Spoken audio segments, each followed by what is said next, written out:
yo te invito porque ayer cuando te entrevisto en mi programa de televisión, que gracias a Dios pues nos fue muy bien y los números pues fueron tan y tan buenos que me impresiona un poco. Gracias por Y a la la misma vez, oportunidad. y no, al contrario, gracias a usted, una de las cosas que pasó es que cuando yo le hago la pregunta, ¿cuán común es, Golo, checate esto? Chelo, esta historia que te voy a contar, yo se la digo a ella pensando que ella va a decir, no, oye, esto es una excepción. No lo es. Cuando yo le digo a ella, ok, este sujeto estaba durmiendo frente a la casa de esta mujer.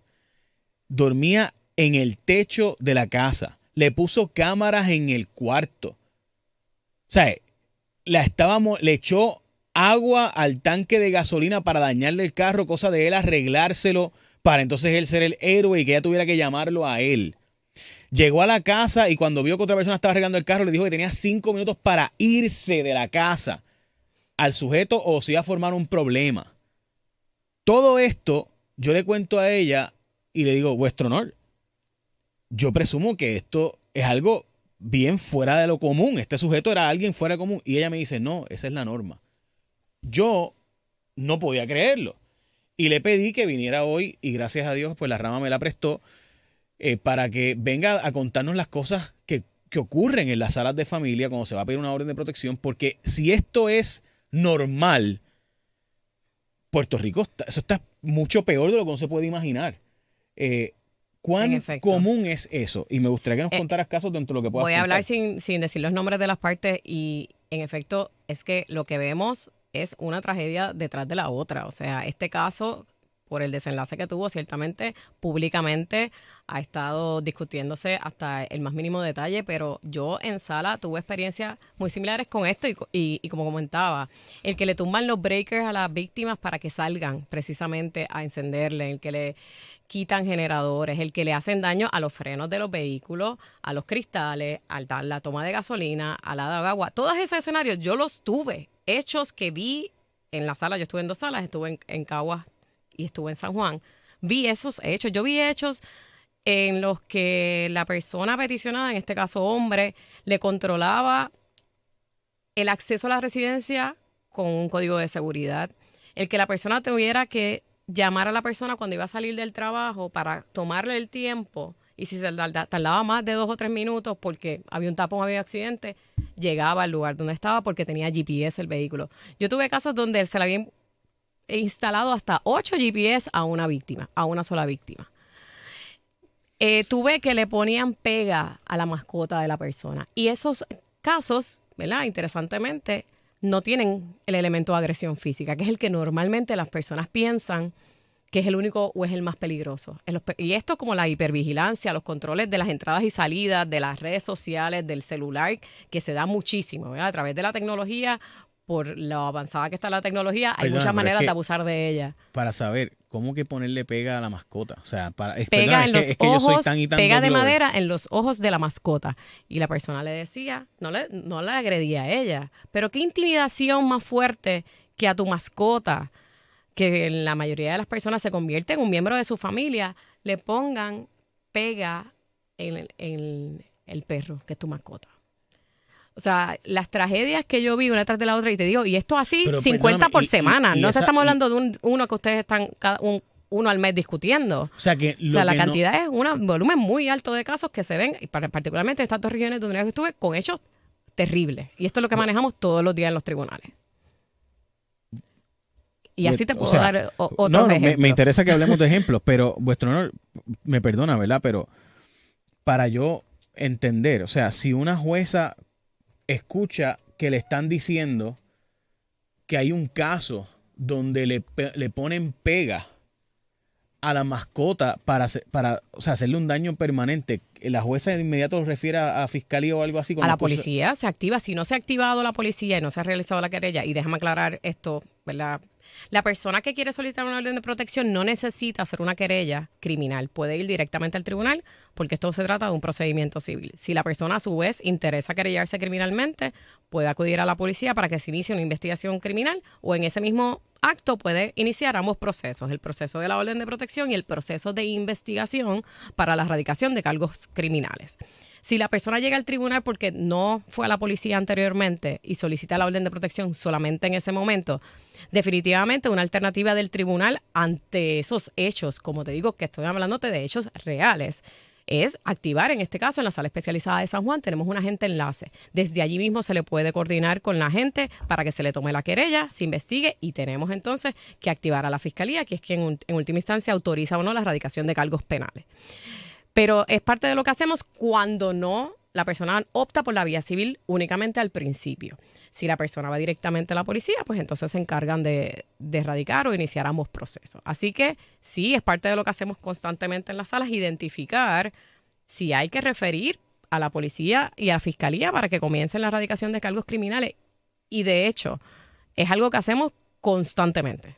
Porque, ¿verdad? Muchas veces hasta las víctimas por desconocimiento, que no tienen por qué conocer cuál es la diferencia entre un proceso o el otro, que por eso te lo he explicado aquí, pues van directamente al tribunal porque creen que es la alternativa para salvarse, para buscar seguridad. Así que entonces el tribunal se encarga de hacer los referidos, no solo en cuanto al aspecto legal. En la sala especializada buscamos darle un servicio incluso más completo y un remedio más completo que atienda necesidades a través de la intercesora legal de acompañamiento en el proceso, porque es muy complicado iniciar un caso en contra de tu agresor. Así que es parte de lo que se da desde allí. Desde allí se le pueden coordinar servicios médicos, se le pueden hacer coordinaciones con diferentes agencias del Ejecutivo para vivienda, empleo o cualquier otra necesidad. Si hubiera una necesidad de albergue, también desde allí se le coordina. O sea, no solo el aspecto judicial es el que se atiende desde la sala. A mí lo que más me chocó de todos los audios fue la insistencia del abogado de la defensa. Y un poco, o sea, yo no entro en las giras que normalmente entro porque estás aquí y tengo mucho respeto por el trabajo que haces y además por la persona que eres, pero normalmente yo me enfoco con estas cosas mucho porque es que yo sentí que no hubo objeciones. O sea, yo me puse en el lugar de ella y no es por nada, pero yo sentí que el abogado de la defensa, yo sé que él tiene que hacer su trabajo, pero no hay por qué hacer sentirla a ella como si ella fuera una mujer de la vida licenciosa. Y estoy de acuerdo. O sea, a mí eso me... Porque yo puedo ser abogado y yo sé que parte de mi trabajo es ser una... O sea, obviamente cuando tú eres abogado de defensa, tu rol es un rol de tratar de minar la credibilidad de la persona. Pero, adiós. Y las fotitos que ella tiene con él. Sonriendo. Y ella sale en fotos con él sonriendo, pero sí, ya está de lo más chévere. Y yo me quedo como que... O sea, el hecho... ¿Sabes cuántas veces yo he salido en fotos con gente que de dudosa reputación, pero qué voy a hacer?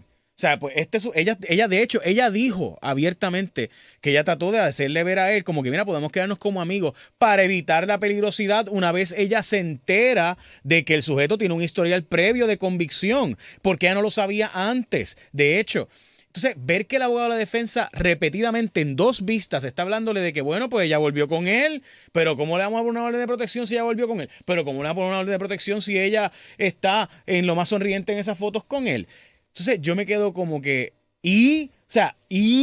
no es pertinente para propósitos de la concesión de la orden de protección ni para la imputación, en este caso, de la regla 6 de la violación a la orden de protección. ¿Y por qué Fiscalía no objeta en ese momento? O sea, y perdóname, puede hacerlo. O sea, la Fiscalía puede hacer las objeciones que entienda, puede argumentar todo lo que entienda y mientras más información le pueda dar al juez o la jueza que está atendiendo la vista, mejor, porque se ha debatido muchísimo sobre si la información la tenía la jueza o no en cuanto al caso de Yauco, qué información estaba en el informe de PESAC. El informe de PESAC es un informe muy escueto, un informe de una página que es cierto que surgen las convicciones previas, pero no es que te trae todo el expediente y te puede decir el detalle de que fue que le quemó el carro de esta manera con este nivel.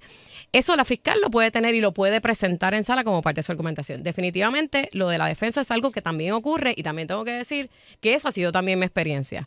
Que el litigio que ocurre con frecuencia por parte de los abogados y las abogadas que están representando partes peticionadas e imputadas en regla 6 van, como te digo, reforzando todos los estereotipos de género. Va a lo mismo, a que porque volvió con él cuando eso es parte del ciclo y está súper estudiado que es normal la reconciliación. Y pregunta, ¿y la jueza puede y es instruida para evitar ese tipo de circunstancias o tiene que la fiscalía actuar y objetar porque no le corresponde al juez ser un ente parcializado sobre ese tipo de estereotipos? El juez puede hacer las preguntas que entienda y el juez puede limitar lo que sean las preguntas que no sean pertinentes, ¿verdad? Voy a explicar por qué, vuestro honor, yo hago este planteamiento.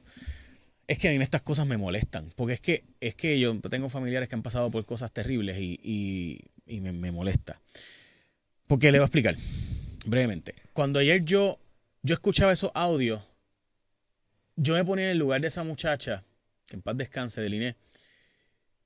Y es que si yo escucho que me hablan así, yo no quiero volver a ese sitio. O sea, yo no quiero ir al tribunal. O sea, yo no quiero volver a escuchar. Yo no quiero escuchar a un tipo decirme y nadie defendiéndome y todo el mundo está diciéndome que yo soy una cualquiera. Básicamente le están diciendo. Entonces, yo no quiero volver a ese sitio. O sea, yo no quiero volver a pasar por eso. Entonces, ella fue repetidamente y todas las veces que va, que hay un abogado de defensa, le hacen planteamientos como que, bueno, pero es que tú volviste. Como si fuera su culpa. Es que tú eres la que estás en fotos ahí. O sea, yo me quedo, mano, o sea, como un abogado no sabe que no importa si yo hasta ayer yo quería acostarme contigo y pasarla bien contigo, y hoy decidí que no, pues de hoy en adelante no puedes volverte a acercar a mí y se acabó. Pero ver que una jueza, y en este caso los dos, permiten pasar un historial previo, pero entonces cuando llega la hora de preguntarle sobre los hechos del día, el abogado de defensa objeta y dice, no, que me hable del día de los hechos nada más, no del historial previo de este sujeto.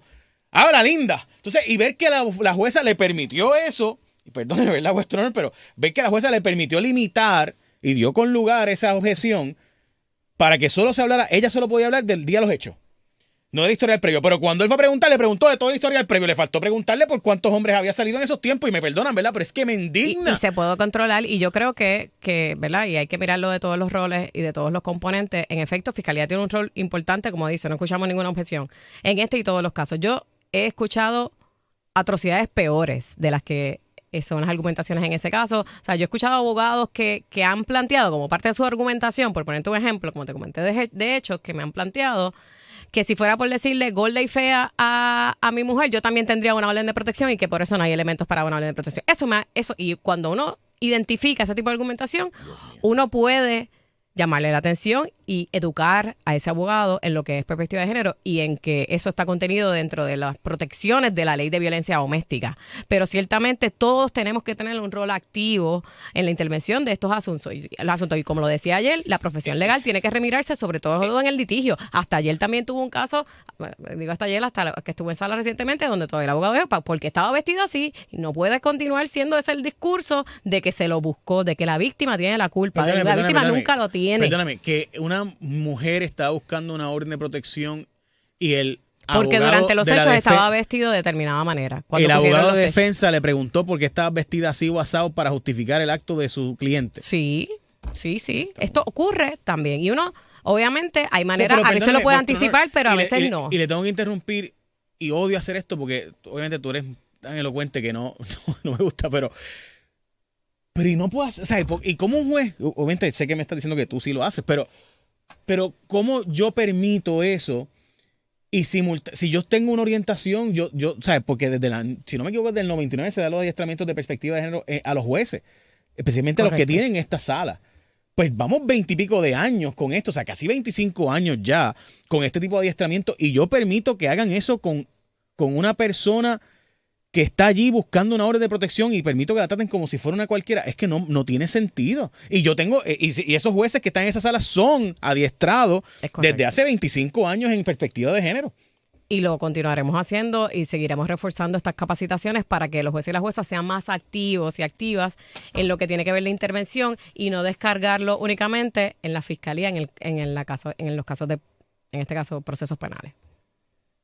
Pero realmente creo que todos los componentes tenemos que remirar cómo se están atendiendo, porque volvemos, si vamos a ir a exclusivamente decir que es la jueza la única que tiene que adjudicar con perspectiva de género, pero la fiscalía no tiene un rol en cómo se presenta el caso, y entonces el abogado o la abogada de defensa tampoco lo tiene, pues me parece que no es justo en cuestión de cómo está diseñado el sistema. No, además de que... Esa es la conclusión a la que está... Y vuestro honor, también yo tengo que plantear lo siguiente.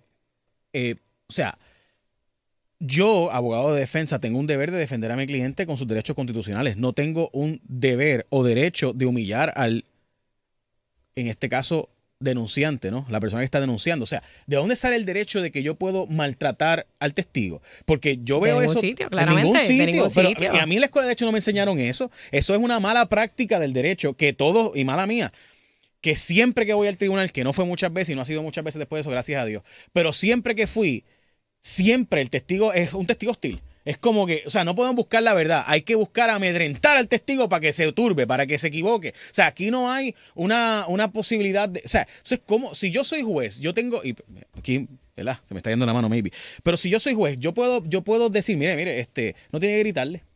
Definitivo, O sea, no, definitivo. Te lo digo, lo que yo hacía en mi sala cuando el abogado o la abogada me decía, es que este es mi estilo de llevar el caso. Y yo, pues este no es el estilo de esta sala.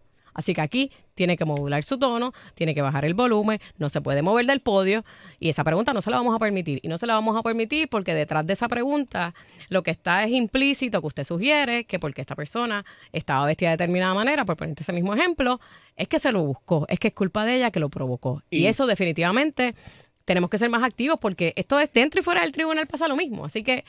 Por eso, pero es que el tribunal está ahí para buscar ser el árbitro de lo que es lo correcto, no de lo que la sociedad está enferma. O sea, es el sanatorio donde yo voy a buscar un remedio, no a perpetuar lo que ya ocurre en la sociedad enferma que vivimos. O sea, entonces si el tribunal va a permitir convertirse en el chinchorro de la esquina, pues para eso no voy al tribunal.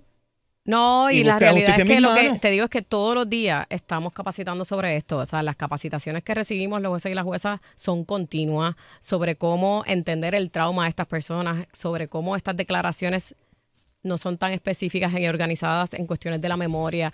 O sea, hay muchas capacitaciones que estamos recibiendo para entender desde la perspectiva incluso científica por qué la persona declara de determinada manera, por qué se puede entender que sí ha sufrido un trauma y por qué en ese escenario no puede ser tratada de determinada manera porque pudiera ocurrir otra nueva victimización. Y por eso las salas especializadas precisamente tienen un modelo que busca evitar todo tipo Y de es victimización confidencial nueva. el proceso precisamente para evitar que la persona se sienta amedrentada de no testificar. Y por eso es que es confidencial los procesos. O sea, para que la persona se sienta en la libertad de poder contar su vida privada en un lugar donde su vida privada no va a ser juzgada a base de los criterios sociales enfermos de la sociedad patriarcal en la que vivimos. Pero si entonces vamos a nosotros perpetuar allí en la sala especializada ¿verdad? Y confidencial todos los estereotipos de la sociedad, pues entonces, pues, ¿para qué tenemos una sala especializada? ¿Cuál es el rol del juez en esos casos? Porque obvio que usted nos ha contado cosas terribles y quiero preguntarle, porque obviamente estábamos hablando de la pasada media hora, de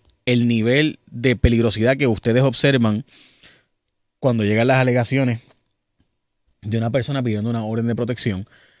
Y me gustaría que nos contara casos, sin entrar obviamente en nombres y apellidos, donde usted ha visto la alta peligrosidad y que aún así han regresado, y los estudios que plantean que el ciclo de violencia está normalizado para alguna gente, que hasta vuelven con una persona después de un grado de peligrosidad tal que ustedes mismos dicen, aquí no hay posibilidades de no poner un grillete y demás, y aún así la persona regresa y vuelve. Planteo esto porque ambos abogados de defensa plantearon repetidamente que ella volvió con él como si fuera algo extraño o como algo que no justifica la orden de protección, cuando sabemos que en efecto la mayor parte de la gente sí regresa donde estuvo en ese ciclo de violencia, lo cual me hace pensar que hay un problema a la larga de cómo se opera en el tribunal de parte de la Fiscalía, Defensa y además el tribunal en general. En cuanto al rol, que fue lo primero en esta pregunta, que tiene varias preguntas. En cuanto al rol del juez o la jueza, la realidad es que lo que promovemos es que sea un rol bien activo en el manejo de todas las partes, en el manejo de las representaciones legales, fiscalía y demás, en el manejo de salas. Es algo que trabajamos totalmente, todas las capacitaciones de cómo se pueden limitar las preguntas que de alguna manera se entiendan que están maltratando a su vez a la persona que está declarando, o que se entienda que no es pertinente o que está irregular en derecho, ¿verdad? El juez tiene un rol muy activo en cómo se maneja el caso. En cuanto a cuando identificamos peligrosidad, es algo que debemos hacer en cada uno de los casos. Nosotros, de hecho, tenemos unas preguntas específicas como una guía de un análisis de letalidad, de qué preguntas considerar, preguntas relacionadas con acechos, sobre si la persona tiene armas o no, sobre si la persona tiene antecedentes, ¿verdad? Y esto con la información que nos provea normalmente la víctima. Antecedentes de salud mental o antecedentes penales, si han ocurrido controles hacia esa persona, porque al final todo se trata de una situación de poder y control sobre esa persona. Así que hacemos esos análisis sobre todo en todos los asuntos de órdenes de protección y sabemos de la misma manera que es normal la reconciliación. Y volviendo a ejemplos, yo he tenido víctimas que han venido a solicitar una orden de protección. 2 días después vienen a solicitar el archivo de la orden o sea, se expide esa vista inicial y se cita para la vista final. 2 días después vienen a solicitar el archivo porque le da lástima a la persona, como fue en el caso la situación más reciente, porque le perdonó, porque dijo que no le iba a ocurrir, no le iba a volver a hacer, porque estaba borracho o borracha en ese momento, y la persona le perdona, quiere solicitar el archivo. Nosotros, por supervivencia incluso, por dependencia económica, porque hay hijos, es el padre de mis hijos, porque no lo quiero ver preso, porque me llamó en violación a la orden de protección y la policía le quiere erradicar cargos criminales. O sea, hay muchas razones por las que una víctima también puede interesar desistir del proceso, sobre todo de la orden de protección. Y en esto el tribunal lo que ha buscado es que la víctima, la persona sobreviviente, tenga el control de su proceso, tratar de poderle dar todas las herramientas para que la persona entienda en el peligro en el que está y que continúe el caso. Pero que si entiende, a pesar de darle toda la información para tomar una decisión inteligente, voluntaria e informada, como quien insiste en desistir, el tribunal puede archivarlo, pero siempre dejándole la mayor cantidad de herramientas y que regrese. Y he tenido una persona en particular en unos casos que ha vuelto 2, 3 veces, 4 veces al tribunal y vuelven a archivar la orden de protección y vuelve la segunda vez. Y esa segunda vez el tribunal vuelve y activa todos los servicios como si fuera la primera, para ver si en esa ocasión finalmente puede salir del ciclo. Y te lo digo porque parte de lo que nuevamente desde las celas especializadas trabajamos es cada vez que una persona venga a solicitar archivo, usted le tiene que dar más herramientas, porque definitivamente puede volver. Y como dicen las estadísticas, va a volver porque es parte del ciclo.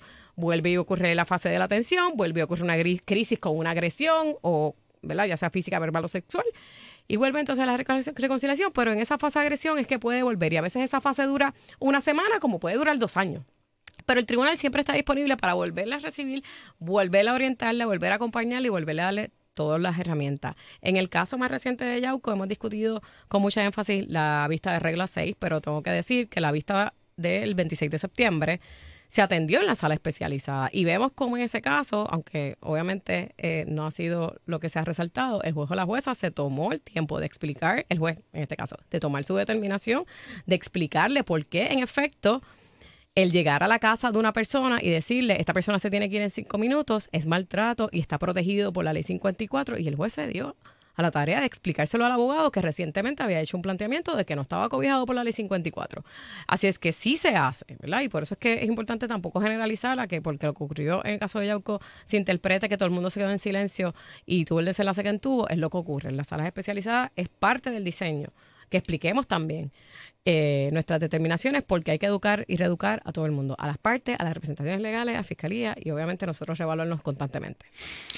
Hay varias cosas que quería preguntar. Lo primero es, hay una persona que me acaba de escribir a mi canal de YouTube y me estuvo raro la pregunta y me pregunta cómo ella puede saber si está saliendo con alguien que ha tenido un historial previo de agresión o de violencia doméstica. ¿Hay alguna forma de saber eso? Hay un registro de las personas que tienen convicciones por violencia doméstica. Obviamente hay un registro de ofensores sexuales también. Además... ¿Y cómo yo puedo entrar a ese registro? En la aplicación del Poder Judicial hay un área de consulta de casos donde se puede buscar el nombre de la persona y de hecho ahí puede ver casos de violencia doméstica o de otra naturaleza, ¿verdad? De divorcio, civil. O sea, la naturaleza sale, ley 54. Exacto. Okay. Así que ahí como es confidencial el proceso, solamente no va a salir el nombre. No va a poder ver el detalle del expediente, es correcto, pero ahí lo puede saber cuáles casos, la existencia del caso lo va a poder ver. O sea que en poderjudicial.gov, www.poderjudicial.pr sin el gov. Sí. O sea, poderjudicial.pr, yo pudiera entrar ahora mismo y buscar si alguien... Bajo consulta de casos. Y hay una aplicación del Poder Judicial que se puede descargar tanto para Android como para iPhone, y ahí está también disponible la consulta de casos, donde la parte puede buscar ahí el nombre de cualquier persona con la que esté o estuvo saliendo para ver qué otros casos tuvo. Pero además está el registro de ofensores sexuales y el registro de violencia doméstica para las convicciones. Eso en cuanto a la persona. Registro de violencia doméstica, ¿cómo yo puedo verlo? No sabemos dónde está. No sé la dirección del portal como tal, porque no es una página nuestra del Poder Judicial. La administra, me imagino, el Departamento de Justicia. Exacto. Pero en el caso de ofensores sexuales también está. Y seguro. Hay que buscarlo. Lo busco, no hay problema. Vuestro honor, yo, en este caso, hay casos y hay casos. Hay estudios en California que plantean que no funciona darle un arma de fuego a una persona que es víctima. Correcto. porque al revés usan el arma para terminar. matar a la persona.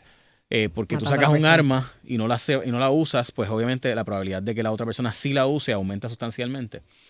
Y eso, ¿verdad? Está estudiado, sí. Eso mismo, los estudios, o sea, la ley de armas ahora en Puerto Rico, ¿verdad? Lo quiero dejar claro, establece una ley de armas especial para que la persona que tenga una orden de protección a su favor pueda, mediante un trámite expedito, ser armada inmediatamente Sí. el día que va A eso iba. Ok. cuartel, Esa digo, ley, tengo un orden, y en efecto se está ejecutando todos los días. esa ley se enmendó, modestia aparte, porque, ¿verdad? Esto va a sonar horrible, pero Ferdinand Pérez y yo, que en pocas cosas nos unimos, pero en esta nos unimos, a plantear que había casos donde sí hacía falta por la realidad de que la policía no llega. Y vuestro honor, a mí esto me cuesta decirlo, porque a mí no me gusta esto de que todo el mundo ande con armas por ahí. Yo no creo, o sea, yo no soy fan de las armas, a mí no me gusta o sea, eso, yo no entiendo por qué a la gente le gustan las armas, no entiendo por qué la gente, o sea, eso, pues, whatever. Pero la verdad es que hay casos, como el caso de Juana Díaz, de aquella joven que el sujeto llegó, le tumbó la puerta y, ¿verdad? Y eso, las barbaridades que hizo, que no vamos a entrar ahora. Y en este caso, o sea, esta mujer llamó a la policía no llegó a tiempo porque simplemente no había, lo que el retén decía que no tenían a quién enviar, etcétera, y pasó, la mataron, y fue un asesinato terrible con 3 niños pequeños. Y en este caso, ella vivía en una zona tan remota que there was no way que la policía iba a llegar a tiempo jamás. Si ella llamaba al 911 o al cuartel de la policía, no había forma de que la policía llegara a tiempo antes de que él la matara. Por tanto, o sea, aún con el grito electrónico, las probabilidades de sobrevivencia de ella eran bastante bajas. Ese es mi punto, ¿no? Con esto. Bueno, En eso, ahí, bueno, sí. estas dos cosas. En efecto, hay un estudio de California y hay otros estudios que llegan a la misma conclusión, que realmente el armar a una persona víctima, tenga una orden de protección, puede aumentar su nivel de peligrosidad. Porque igual, aunque la tenga, puede ser que no la use o se use en su contra. Y obviamente en este caso en particular, no me atrevería a decir si hubiese resultado en que se hubiese defendido o no y hubiese logrado evitar que esto ocurriera, pero mencionas lo de la supervisión electrónica y me parece interesante y creo que vale la pena discutir, que si se le hubiese instalado a cualquier persona que se le instale la supervisión electrónica, se le recomienda que la residencia donde va a estar a 30 minutos de la residencia de la otra persona, y ese es el tiempo que el programa ha establecido que sí le da para llegar a intervenir con cualquier situación. Así que si eso se respeta, ¿verdad? Esa recomendación y se le instala, pues no, ¿verdad? Yo creo que sí, no podemos decir aumenta que, la que probabilidad. tampoco hubiese sido porque el grillete, porque una cosa es que tenga el grillete y esté siendo el vecino de al lado, o que tenga el grillete Claro. en 2 municipios más abajo. Estamos conscientes de que la probabilidad aumenta sustancialmente si alguien tiene un grillete de que la persona se salve. El problema es que no es una garantía. Además de que se han quitado el grillete. Es mi No, punto. eso iba. Sin embargo, hay casos como este donde se le orienta a la víctima de que le conviene tener un arma de fuego por precisamente la distancia en la que vive. O sea, a las víctimas que están solicitando ayuda del tribunal se les orienta de que hay una ley especial que puede permitirte que saques un arma inmediatamente hoy. Sí, es parte de la orientación que se le da y como te mencionaba, con la víctima hay que trabajar en muchas situaciones, no solo el aspecto de seguridad, pero como parte del componente de seguridad se repasan planes de escape, se repasan precisamente la necesidad o interés que pueda tener esta persona en armarse si se expide la orden de protección y se le explica cuál es el proceso, a qué comandancia debe ir y con quién debe identificarse incluso. Y desde la sala especializada, con la agente enlace, se le puede hasta coordinar directamente, tienes que ir a este lugar, ya te están esperando para que puedas ir con la orden de protección y realizar el trámite y se atiende con bastante celeridad. O sea, que el mismo día que tú vas a solicitar la orden de protección, ese mismo día puedes sacar el arma de Puede fuego. ir a la comandancia directamente con la orden de protección recién expedida para que sea armada. Y como te digo, con los agentes enlaces se canaliza a cuál es la comandancia que le correspondería ir a la persona para entonces comenzar ese trámite. Sé que el número no llega a 100 personas, tengo entendido que son menos de 80 o por ahí un número cercano a 80 de personas que la han solicitado y se les ha dado. ¿Ha habido algún caso que sepamos que la persona ha sido víctima después de solicitar el arma? No tengo ese dato. Puede haberlo, pero no tengo ese dato. Pregunto eso porque me parece que también estos sujetos son unos cobardes, porque ¿sabes? Lo que hacen es abusar del poder. Sí. Y yo creo que si se enteran de que la otra persona, bueno, vamos a dejarlo ahí. No sé, es que de verdad me frustra. Este tipo mató 3 personas. O sea, el nivel de letalidad y peligrosidad es... Es muy frustrante, definitivamente. Coincido contigo y por eso qué bueno que lo estemos hablando y que estemos repensando qué más podemos hacer y qué ajustes hay que hacer en todos los ámbitos, en todos los frentes, en las comunidades, en las escuelas de derecho, en todos lados. Obviamente el Poder Judicial también tiene que continuar evaluando sus procesos, capacitando a sus jueces y sus juezas, pero en el y yo pienso que los abogados y abogadas, pues, vuestro honor, porque también los abogados de defensa sí estamos ahí para garantizar los derechos constitucionales de la persona acusada. No estamos ahí para humillar a la persona querellante. Y eso me parece que los abogados de defensa también tenemos que tenerlo en consideración. Y los jueces y fiscales meterle mano a ese tema, porque es que siempre que voy al tribunal uno ve una gritería. O sea, lo que uno ve es... Esto no es el show de Jay Fonseca al mediodía, ¿me entiendes? O sea, yo me emociono aquí, digo 20 cosas y whatever, porque es parte de un espectáculo. Pero yo no estoy haciendo un show cuando la vida de una persona corre peligro en un tribunal. Y esto no es la lucha libre. O sea, esto no es la pelea de boxeo de Tito Trinidad contra Floyd Mayweather, tú sabes. Y no es por nada, pero en parte siento un poco que hacen este teatro, entre otras cosas, para intimidar al testigo. Y eso es parte del proceso, lo sé. Claro, es como una estrategia y por eso es que iba al ejemplo que te digo de que esa estrategia, en estos casos particularmente, no debe ser permitida o debe ser modulada, adaptada a el tipo de casos que estamos viendo. En estos casos y en los casos de abuso sexual también, particularmente abuso sexual fuera del contexto de pareja o expareja, que también obviamente está protegido, pero en el caso de menores, en el caso de adultos que no tenían una relación consensual, particularmente por lo sensitivo de estos asuntos, por lo sensible y complicado que es para una persona declarar sobre este trauma en presencia de otras personas que no conoce, definitivamente, y del agresor o la agresora, definitivamente tenemos que revisar el estilo que se está llevando a cabo al momento de litigar estos casos. Otra cosa, en el caso de la juez, una cosa que se planteaba es que ¿verdad? Los casos de Ley 54 son de 8 a 5 porque la sala especializada es de 8 a 5 y entonces el resto le toca a la sala de regla 6.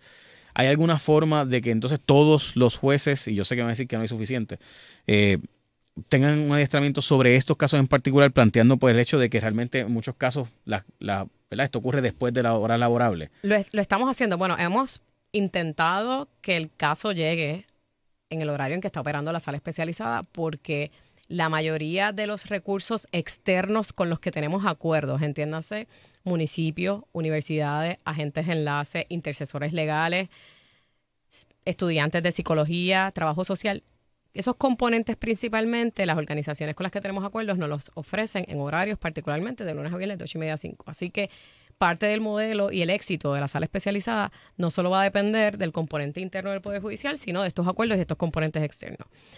En cuanto a capacitar los jueces para que en los horarios de turnos también tengan estas mismas destrezas, así lo estamos haciendo. Obviamente no están los mismos recursos en términos de recursos externos como te estoy diciendo, pero sí se le ofrecen las capacitaciones y sí aspiramos a que todos tengan ese nivel de expertise, ya sea en sala de investigaciones o en la sala superior, si fuera el caso, que también se pudiera solicitar como parte de otro proceso ante otro juez, en un caso de custodia, en un caso de divorcio, también se pudiera hacer la petición porque así la ley lo permite. Así que realmente es un asunto de que todos los jueces y las juezas deben estar preparados para atender estos asuntos. ¿Es cierto que todos los jueces y juezas entonces son educados en perspectiva de género por lo menos desde 1999 hasta hoy? Desde el 1999 sí, ya se ha establecido como política pública, como parte de la formación inicial de los jueces y las juezas, que es compulsoria para todos los jueces y juezas de nuevo nombramiento, está incluida la perspectiva de género. O sea, estamos hablando de cuál la sería... formación inicial. Adolfo Rodríguez, Adolfo, usa el micrófono. Sí. Son 2 meses. La parte de perspectiva de género. ¿Cuánto tiempo es en el universo de esa formación? ¿Cuánto tiempo es que se le dedica a ese asunto particularmente? Varía y no necesariamente es que hay un curso en particular de perspectiva de género. Lo que nosotros tenemos como política institucional es que tú apliques la perspectiva de género en todos los casos de custodia, en los casos de divorcio, en los casos civiles de cualquier naturaleza, en los casos de cobro, porque en todo momento a ti te puede llegar un caso donde la aparente neutralidad de la norma en su aplicación, lo que está detrás es reforzando un estereotipo asignado a la desigualdad en los géneros. Así es que el juez o la jueza tiene que estar atento de que al aplicar cualquier norma, porque esto no se trata de un asunto de violencia doméstica, identifique si hay una desigualdad provocada por la diferencia en los géneros. Eso lo hacemos transversalmente a todos los cursos que se ofrecen en la Academia Judicial. Además de eso, sí, tenemos unos cursos específicos, quizás explicarlo un poco más, unos talleres de cómo en unos casos específicos se ha hecho. Explicamos la normativa internacional sobre el particular, guías que existen en otras jurisdicciones sobre cómo se puede hacer esto, no solo a nivel de la oralidad y las vistas orales, sino también en las sentencias escritas, cómo también se puede incorporar la perspectiva de género en los escritos. O sea, es algo que como te digo, no es un asunto de cómo se atiende con 1 hora o 2 horas. Definitivamente no es así, porque requiere que uno piense en cómo esta norma, cuando yo la estoy aplicando a estos hechos específicos, y te voy a dar un ejemplo.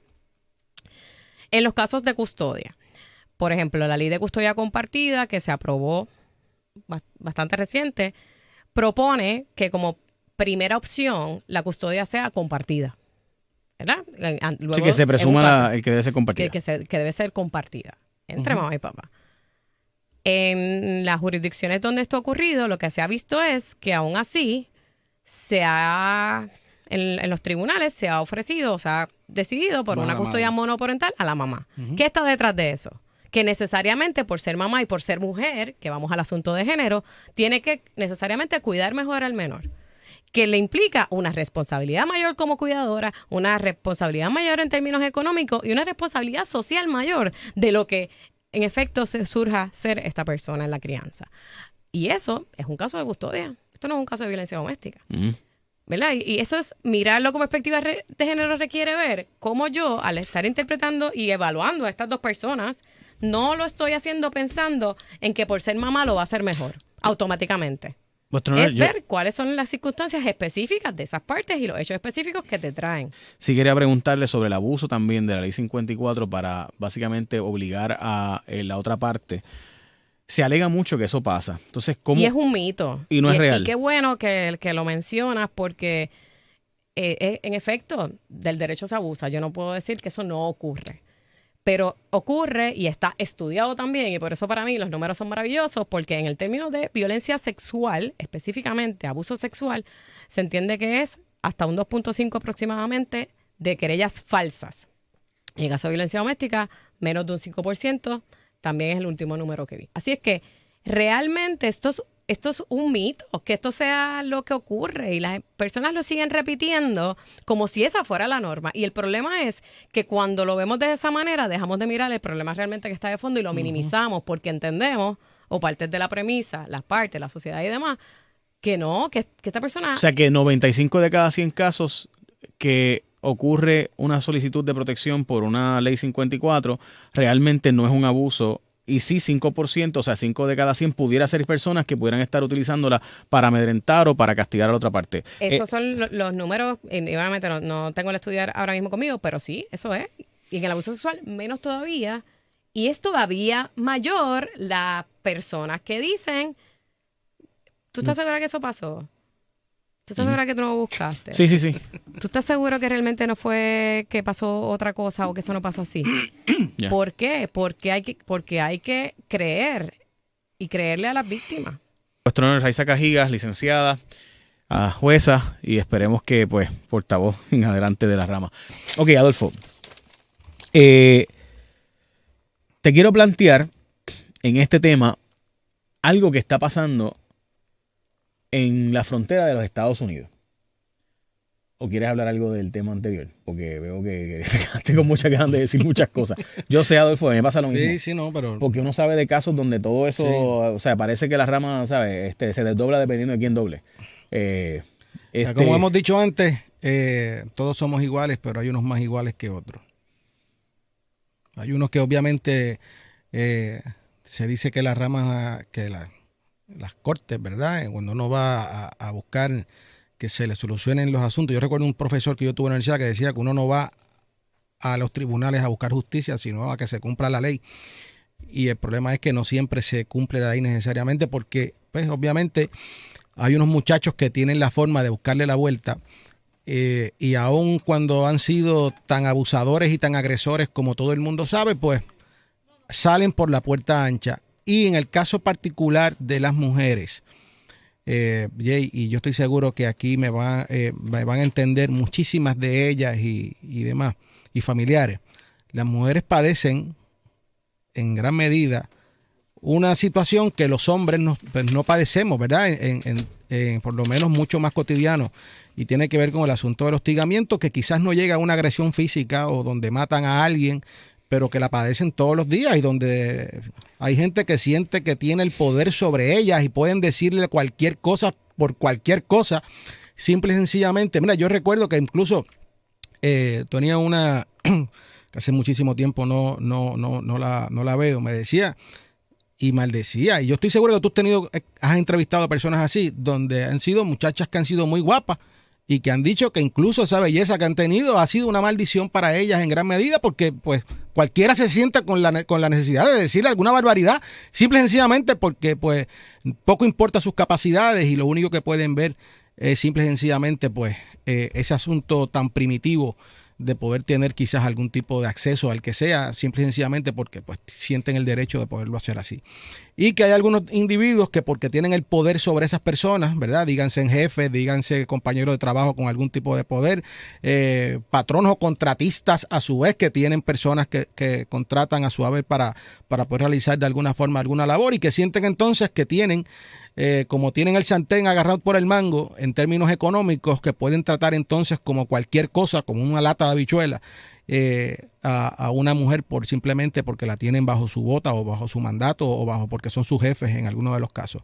Así que mi recomendación sería que ojalá hubiesen muchas más jueces como la juez Cajía, que estuvo aquí hace unos minutos, que te tengo que ser honesto, Jay, escuchándola como planteaba las cosas y con la pasión que la planteaba, y se lo dije a ella acá, me he convertido en su fan. Bueno, yo soy fan de ella desde la Escuela de Derecho. De hecho, voté para ella como presidenta de mi clase. Así que, excelente. Ojalá hubiese mucho más como ella. Pero dicho eso, me parece importante plantear varias cosas del tema anterior.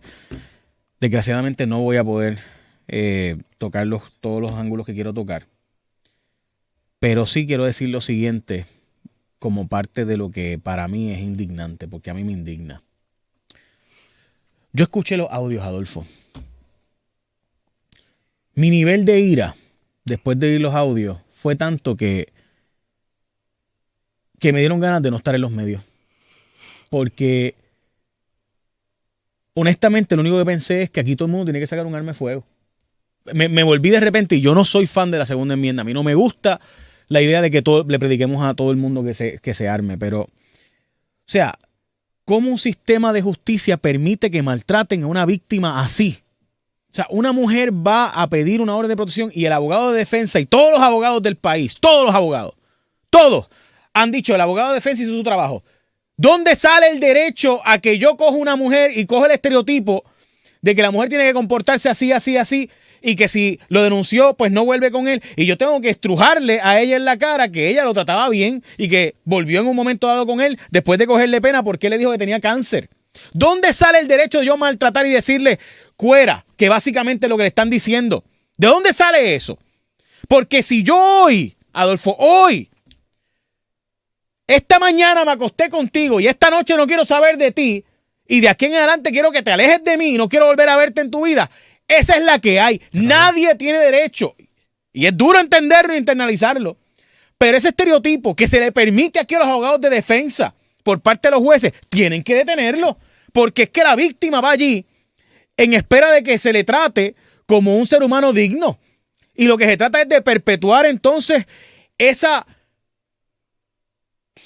noción pública de que la mujer tiene que actuar así o asado. ¿De dónde diablos sale el derecho de que yo como abogado de defensa le tengo que empujar el estereotipo a esa mujer de que tiene que comportarse como yo entiendo que la sociedad debe establecer que debe comportarse una dama? Ahora sé yo. Y yo escucho a la gente en los medios decir, bueno, pero es que ella volvió con él. Sí. Y yo entiendo que ese es el estereotipo social, pero que el tribunal permita que así ocurra. No, hombre, no. Y a mí me indigna.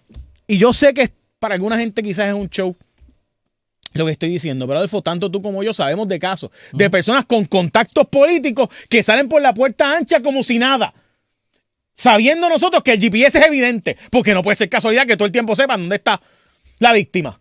No puede ser, porque qué casualidad. Y además, tengo que, para terminar, porque permíteme terminar, por favor, porque es que no quiero decir algo que se me vaya la mano. Todas las preguntas que le hizo el abogado, todas, Adolfo, todas las preguntas que hizo el abogado a Lynette, todas eran objetables.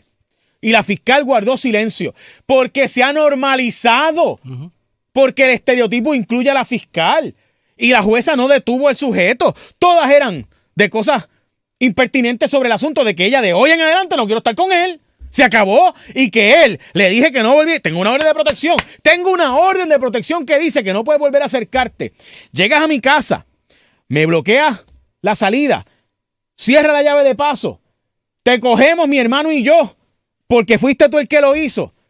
Y él dice, bueno, pero es que tú volviste con él ayer. Ayer yo estaba con él y hoy no. Se acabó. Se acabó. No hay más nada que discutir. Y ver que la fiscal permite que le pasen el rolo así, que no puso en la denuncia que había una reincidencia, ver que la jueza permitió que se le pasara el rolo así, pero que qué importa si ayer yo estaba con él y hoy, teniendo una orden de protección, yo digo que no quiero volverlo a ver. Y en efecto digo que no quiero volverlo a ver porque me enteré que el tipo, todas las cosas que estaban pasando de que se iba el agua, de que se iba la luz en mi casa eran fechorías del tipo, que me dañó el carro y me entero ahora de que me dañó el carro el tipo. Pues en efecto no quiero estar con él de hoy en adelante. Ayer sí, porque no sabía, y hoy, y que se echaba, y si que ayer yo quería. Nadie es propiedad tuya. Nadie es propiedad tuya. Entonces, ver que aquí se ha normalizado. Es que todas esas preguntas eran objetables porque no tenían nada que ver, no eran pertinentes en lo absoluto.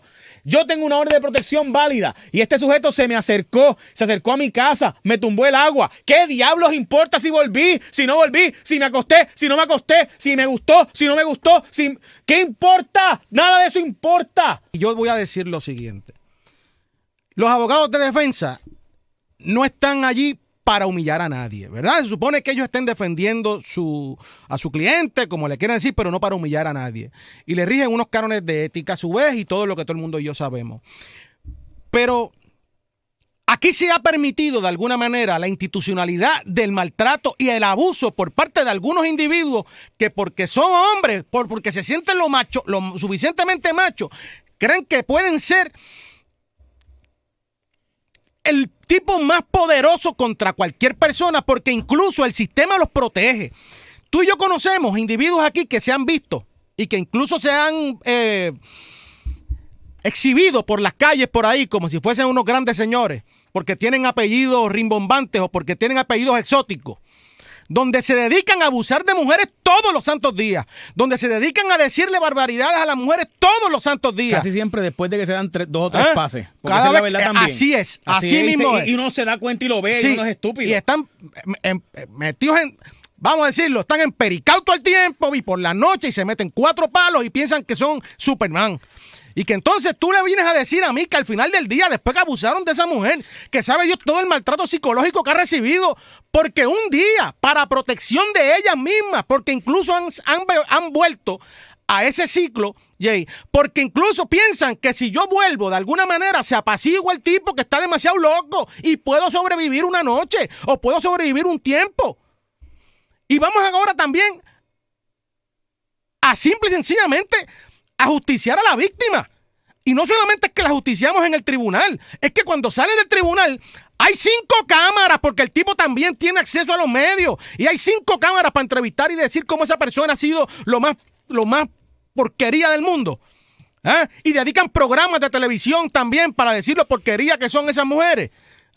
Y dedican redes sociales y dedican un montón de cosas, porque simple y sencillamente porque tienen su apellido rimbombante o porque tienen sus apellidos exóticos, que se han dedicado toda la vida a abusar mujeres y que han seguido y han salido por la puerta ancha y que aquí no pasa absolutamente nada. Y al día de hoy, esas víctimas de esas personas han sido las víctimas en todo el sentido de la palabra. No solamente de los jueces, sino también de los procesos.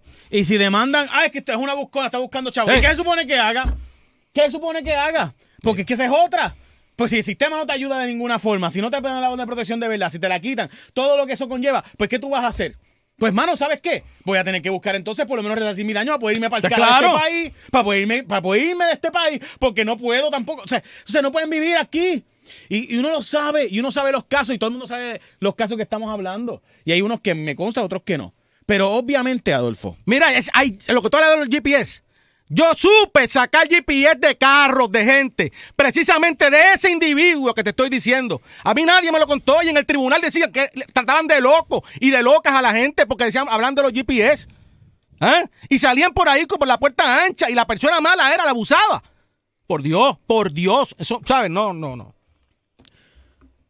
Perdónennos, es que no es personal la cosa. O sea, en el caso de Adolfo, obviamente uno distinto al mío, pero entonces, pues la víctima pues llega a un punto que no quiere hablar. Porque es que ¿para qué voy a ir al tribunal? ¿Para qué voy a ponerle cara? Pues sí, sonrió para la foto. ¿Sabes por qué sonrió para la foto? Porque ya lo viví. Y por eso me poso en la foto y me hago a la amiga, porque la única forma en la que yo puedo sobrevivir es tratando de hacerle ver que somos amigos. Pues. Y nada, vamos al próximo tema porque es muy duro. Pero yo escuchar. Ayer yo tuve que sentarme a escuchar los audios porque es mi trabajo. Vi tu programa completo anoche. Y entiendo lo que me estás diciendo. Y escuchar que no hubo objeciones, que se pospuso la vista para 3 semanas después y la fiscal del caso se allana. Sí, tenemos la fecha disponible. Mire, maldita sea la madre. ¿Cómo que tengo la fecha disponible? Para casi un mes después. ¿Cómo que esa fecha es hábil? O sea, un sujeto con historial que le pegó fuego al carro, que le pegó fuego a la casa de su pareja anterior, que fue sentenciado a 13 años de cárcel y que por nuestra legislatura tirarle la toalla y cambiar la ley, cumplió 8. Que acabado de salir de la cárcel, empieza una relación con ella de unos cuantos meses, que ella se entera de la peligrosidad del sujeto y entonces decide ponerle una orden de protección. Tú me estás diciendo a mí que un sujeto con ese nivel de peligrosidad, que ya el sistema sabe porque lo convirtió en un convicto, tú dices, la vista hay que suspenderla para dentro de un mes. Y no tiene que tener grillete de inmediato. Tú me estás... O sea, es que no puedo creerlo, brother. O sea, yo no puedo, Adolfo. O sea, yo imagino que tiene que ser, y lo que dijo ahorita la juez, que es que esto pasa tanto y tanto, que ya se ha normalizado. Sí. Es que no... Porque es que mala mía, Adolfo, pero yo escuché los audios y yo obviamente tengo el beneficio de que ya sé lo que pasó después, ¿verdad? Y uno mirando para atrás, pues dice, pero habla. O sea, uno está como, pero objeta, pero diga algo.